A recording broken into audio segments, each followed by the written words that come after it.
Aku lagi makan, Riz. Lupa. Kembali lagi di Ruang Ngobrol. Kali ini kita akan membahas Ultraman Mega Monster Battle The movie. Nah, ini serial pertama yang kemudian film pertama yang membuatku kembali lagi ke Ultraman, lalu menyelusur banyak Ultraman lain. Tapi aku akan mengkritik film ini. Tapi bagus film ini. 2010 karena aku sold sama promosinya dulu baca di The Webster, Mas. Karena dia koreografi bagus, terus pakai jubah itu, jadi secara trailer aku langsung sold. Jadi ketika tayang kemudian menanti bajakan pada saat itu downloadannya dalam bentuk VCD pada saat itu langsung menonton dan aku nggak ngerti kalau ini tuh ternyata movie-nya, aku tuh bingung sama karakter utamanya Rey kan. Rey sama Mebius kan ini dua-dua. Mebiusnya jadi kayak Jedi. Betul. Jadi intinya ceritanya adalah bagaimana ketika ternyata ada Belial yang dikurung dan kemudian dia membawa musuhnya Ken kan Ultra Father. Lalu kemudian dia keluar membantai, dalam tanda kutip ya, membantai semua Ultraman. Anakin. Ya benar juga sih. Iya. Membantai kan di luar angkasa. Membantai semua Ultraman. Lalu tersisa tinggal Mebius. Lalu dia mencari bantuan, dibantu oleh Rey yang dari Mega Monster Battle Galaxy dengan Pokemon-Pokemonnya. Betul. Nah, ya udah itu aja. Ya, karena perang aja. Mega Monster Battle-nya kan tahun 2009. Filmnya ini 2010 seingatku sih kayak gitu. Dan yang membuat tercengang adalah pada saat nonton film ini opening film sih. Warner Bros. Jadi, iya, wow. Tapi secara kualitas emang menurutku belum ada film Ultraman kayak gitu. Yang sampai ke sini. Secara sinematografi, secara visuali, engaging, warna segala macam. Warna terutama, Mas. Ya, warnanya solid banget. Warnanya solid banget. Gitu. Nah, ini tuh jadi dan ini dari kan salah. Ya, jadi film ini tuh menariknya adalah kita jadi sebenarnya nggak terlalu peduli sama karakter utamanya. Benar. Karena ini Ultraman. Iya, beneran. Ini tuh Ultraman. Ini tuh beneran Ultraman. Jadi di trailer kita ngelihat bagaimana Ultraman Showa 7 Ultraman itu berkoreografi ala The Raid. Itu tuh kita kayak, apaan nih? Beneran, ces. Bukan, beneran, gitu bukan. Beneran berantem. Bukan pukul-pukulan doang. Bukan. Jadi fully martial art. Dan gimana kosen itu digunakan cuman buat nyerang. Bisa bareng-bareng lagi. Bukan pamungkas. Cedet, emang itu serangan. Gitu. Dan terbang. Wire sling kabel-kabel itu bisa mengangkat, jadi kayak ada unsur film atau serial bela diri Cina. Iya. Kan terbang melayang-layang gitu tuh. Ini mah keren banget. Dan CGI atau green screen-nya bener-bener mulus. Gitu. Kelihatan tapi Oke. Pada tahun itu ya. Kalau sekarang nonton mungkin akan jaring sekali, tapi pada tahun itu nonton. Apalagi kalau kita nontonnya di VCD, waduh. Karena VCD ada kotak-kotaknya. Waduh, itu terasa keren sekali. Atau DVD ya aku nontonnya. DVD mungkin deh. Zaman itu mungkin udah DVD. Gila lah, bagus banget. Iya. Masalahnya storytellingnya juga oke. Jadi build up-nya tuh beneran Belial tuh force yang tidak bisa dilawan. Mana dia tuh bentuknya serem kan? Bentuknya serem Belial. Tangannya gede gitu. Bentuknya serem. Nanti terjelaskan di. Nah, masalahnya Zero baru muncul di tengah. Ya, itu pun masih mode dan itu kan latihan. Dan itu kan beneran build-nya Belial. Jadi act 1, act 2, act 3-nya itu beneran kerasa gitu loh. Nggak kayak film-film tokusatsu pada umumnya gitu. Yang biasanya cuma gitu-gitu aja ya. Ini beneran kayak hancur nih. Kedua, hope. Ketiga, ceder. Ya, aku memang seneng pada saat dunianya bener-bener dipisah planetnya antara Nebula M78 sama planetnya Ultraman Leo. Karena Leo, Astra sama Ultraman King itu kan di planet sendiri dan itu adalah kawah canda di mukanya Zero. Gitu. Dia dilatih sama Ultraman Leo tuh menyenangkan sekali. Karena pada saat ngelihat serialnya Ultraman Regulus nggak se-impact itu gitu loh. Meskipun bela diri juga ya gitu. Jadi Jadi memang Tapi, memang berbeda. Apa ya? Yang menarik itu kan gimana masing-masing tuh punya koreo yang berbeda-beda. Mebius tuh cara bertarungnya beda. Lalu Belial juga brutal kan. Brutal. Zero kan dibilang kamu tuh awas loh, kamu bisa jadi kayak Belial. Cara bertarungnya mirip Belial. Iya betul. Brutal juga. Raunya ada. Raunya kerasa banget. Iya. Jadi secara koreografi emang perfect sih. Ya. Secara film Ultraman wajar kalau ini kemudian didistribusikan sama Warner Bros. Dan wajar juga kalau ini menjadi menggemparkan untuk dunia tokusatsu ya. Dunia tokusatsu. Karena habis ini kemudian di atas 2010 mungkin film-film Kamen Rider nggak ada yang...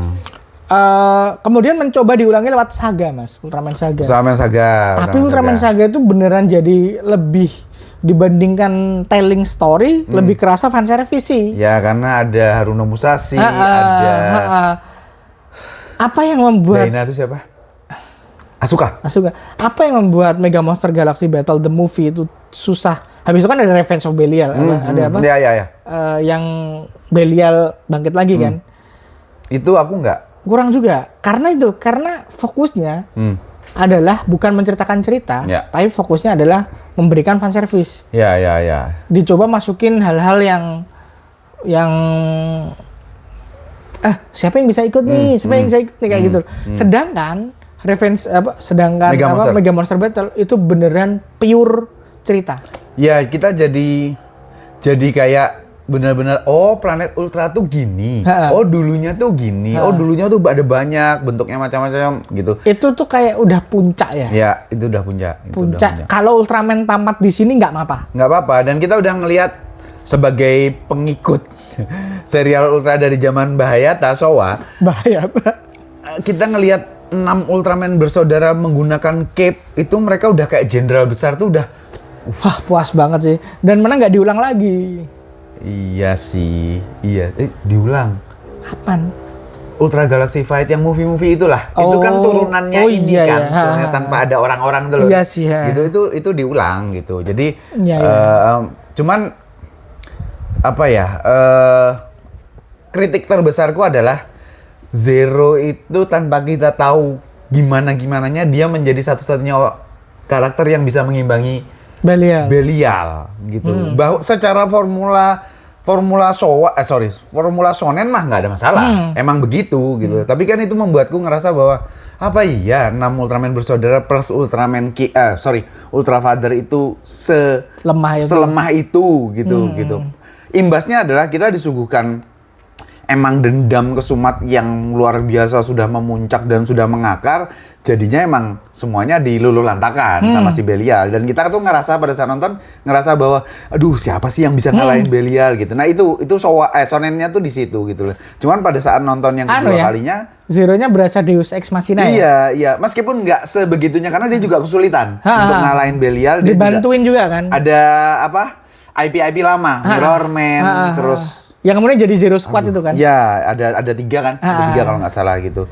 Jadi satunya robot itu. Robot itu ada namanya semua kok. Aku lupa. Ada bentuk lamanya juga. Satunya api. Gitu. Jadi aku seneng banget dengan. Aku tuh nggak favorit Zero, Riz. Karena itu tadi dia ujuk-ujuk ini. Iya. Seven sama siapa ini? Gitu. Terlepas dari itu hal yang membuat kita convince kalau Zero itu memang powerful ada di anaknya Seven. Oh iya betul, karena satu-satunya yang membuat kita ya udahlah kalau dia ujuk-ujuk mungkin aku akan lebih bete lagi Betul. Tapi Seven itu kan Ultraman anak emasnya Subraya. Sehingga pada saat dia punya anak yang juga kemudian menjadi anak emas atau ketuanya anak-anak baru gitu. Jadi aku merasa ya udah nggak apa-apa. Toh nanti Zero juga punya form-form yang luar biasa dewa gitu. Yang gila-gilaan gitu. Jadi ya udahlah gitu. Nah, hal lain lagi yang ku kritisi sebagai fans Ultra, nilai nostalgianya memang tinggi sekali. Hanya saja pada saat para Ultraman itu muncul dengan cape, dengan kain, dan masih menggunakan hal-hal lama kayak red slating, kainnya tuh kalau di Jogja aku bisa dengan mudah mungkin menemukan kain itu di toko-toko. Liman ya. Ya katakanlah seperti itu. Tapi maksudku aku paham maksudnya. Hanya saja itu nggak membuatku convince pada saat usiaku 2010 nonton itu. ini tuh bener-bener di planet Ultra gitu sih. Tapi penonton lain aku rasa nggak ada masalah. Nggak, aku termasuk yang nggak notice ya sama hal seperti itu. Karena udah terlanjur seneng. Iya, kalah dengan seneng. Termasuk gimana aku melupakan bahwa Deus Ex Machina-nya Zero itu juga karena emang cara mereka membawakan cerita itu sebagus itu. Mungkin baru akan ketahuan seperti Mas Bagas bilang. Aku nonton 2-3 kali nonton kan. ulang. Aku nonton cuma 2 kali doang sih. Dan susahnya kan beberapa tahun kemudian kan. Dan ingatanku masih cukup segar dengan adegan-adegan aksinya. Adegan aksinya nggak bisa digantikan. Sampai sekarang belum ada yang bisa kayak gitu. Kita berharap ada Regulus ya, tapi kan Regulus juga selama formatnya serial, aku rasa bisa. Sulit sekali. Ultra Galaxy Fight itu ada Destiny Cross apa sih? Aku lupa. Ada apa Ultra Galaxy Fight, ada 3 atau 4 judul gitu secara serial. Itu berusaha keras segimanapun juga menjadi Mega Monster Battle, tapi nggak bisa. Ya memang kelasnya berbeda aja. Budgetnya juga berusaha. Tapi tetap enak. Tapi apresiasi. Aku suka Ultra Galaxy Fight itu menarik sekali. Cuman ya gitu, seperti yang aku bilang tadi, semuanya jadi lenian ke nostalgia, ke fan service, bukan telling the good story kayak Ultra Galaxy Fight itu kan siapa tuh musuhnya tuh yang kuat banget itu kan? Emas itu yang emas itu. Aku lupa. Kita harus percaya kalau dia kuat gitu aja. Betul. Sedangkan Belial punya backstory yang Nah, Belial nanti persahabatannya juga diungkit. Belial yang sebelum jadi monster kan ada di situ nanti ada di tonton aja di YouTube-nya officialnya. Sekali lagi itu juga pujian pada Ultraman yang mana dia bisa tying knot segitunya. Bahkan generasi baru aja jadi satu gitu loh. Itu jadi oke sih. Terpuji. Oke. Itu aja teman-teman untuk nostalgia ke Mega Monster Battle the movie. Sampai ketemu di obrolan Ultraman berikutnya, entah movie entah apa. Ya. Thank you. Bye.